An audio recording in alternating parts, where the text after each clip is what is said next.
एक गांव में एक बड़ा साहूकार रहता था। साहूकार बहुत पैसे वाला था। आसपास के कई गांव में उसका बड़ा नाम था। लेकिन इस साहूकार को अपने पैसों का, अपने रुतबे का और अपने नाम का बड़ा ही घमंड था। वह अपने नाम को बनाए रखने के लिए बहुत ज्यादा सोचता था और बिना किसी के भावनाओं की कद्र किए वो सब करता था जो उसे लगता था कि करना चाहिए। साहूकार को कई सालों के बाद एक संतान प्राप्ति हुई। साहूकार ने अपनी इस खुशी को मनाने के लिए अपने घर पर एक बहुत बड़ा कार्यक्रम रखा, जिसमें उसने आसपास के गांव के सभी श्रीमंत लोगों को और सिर्फ ऐसे रिश्तेदारों को जो पैसे वाले थे उन्हें बुलाया था। पास के ही गांव में साहूकार की खुद की सगी बहन भी रहती थी। क्योंकि इन दिनों उसकी आर्थिक परिस्थिति कुछ अच्छी नहीं थी, इसलिए उसने अपनी बहन को भी इस कार्यक्रम में नहीं बुलाया। साहूकार ने जिस कार्यक्रम का आयोजन किया था वह इतना भव्य था और इसके अलावा उसमें इतने प्रसिद्ध और श्रीमंत लोग आने वाले थे कि इस कार्यक्रम की चर्चाएं हर गांव में होने लगी थी।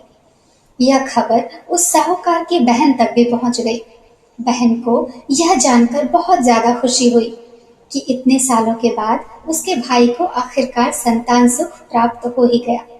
बहन ने सोचा कि भाई गलती से उसे इस बारे में बताना भूल गया होगा और अपनों को भला कोई न्योता देता है क्या।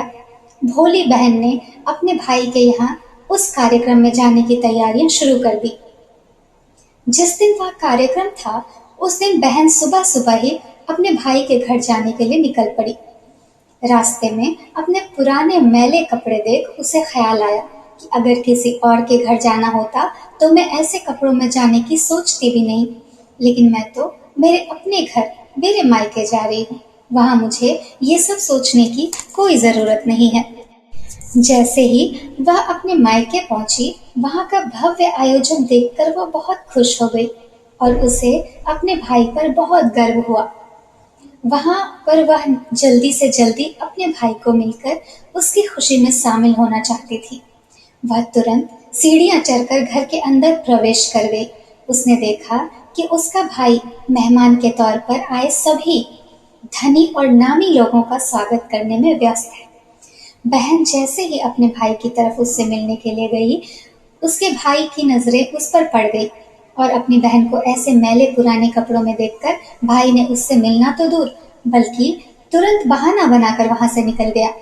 बहन ने सोचा इतने लोगों में बेचारा अकेला भाई क्या क्या करे, जरूर उसे कुछ काम याद आ गया होगा, इसलिए वहां से चला गया।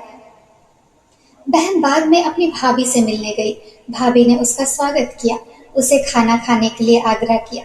बहन ने सोचा ठीक है, पहले खाना खा लेती हूँ, फिर बाद में आराम से भाई से मिल लूंगी। बहन खाना खाने के लिए पंगत में बैठी।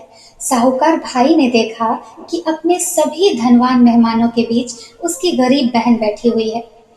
सभी कीमती पोशाक पहने लोगों के बीच उसकी बहन जो पुराने मैले कपड़े पहनकर बैठी थी, यह साहूकार से देखा नहीं गया।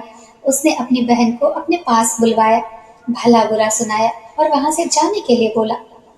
बहन ने अपने सपने में भी नहीं सोचा था कि उसके साथ कभी ऐसा व्यवहार भी हो सकता है, और वह भी उसके खुद के मायके में।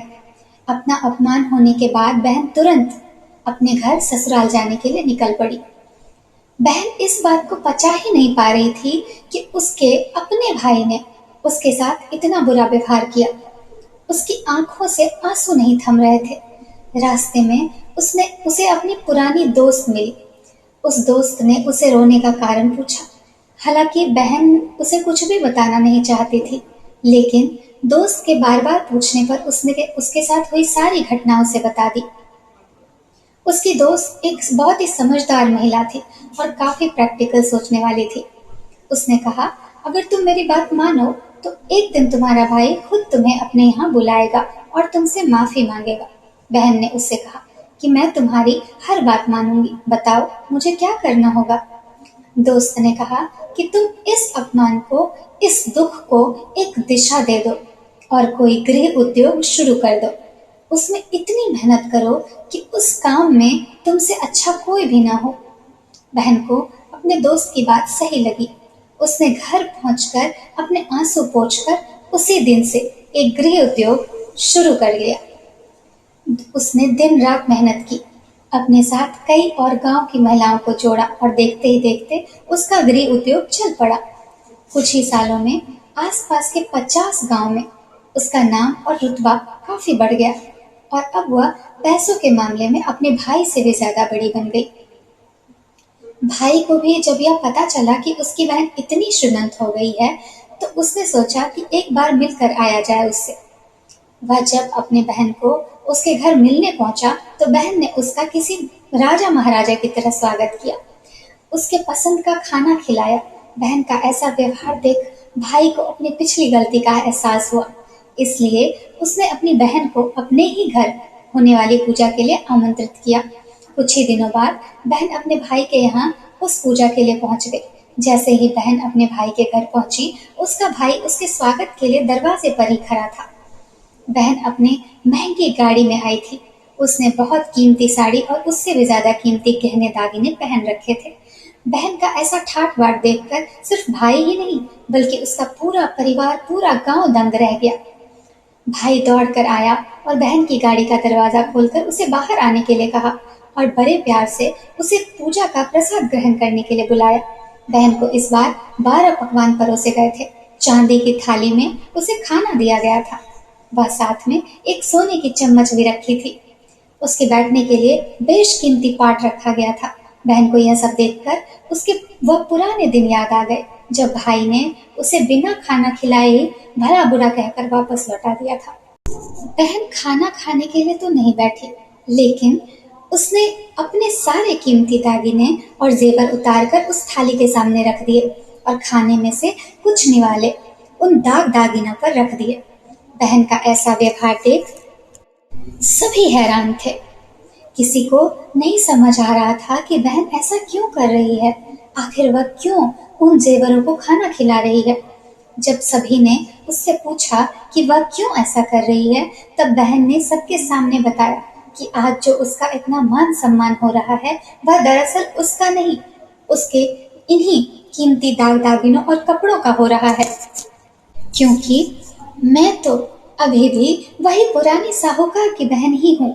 अगर कुछ बदला है तो वो है मेरी परिस्थिति, मेरे कपड़े और गहने।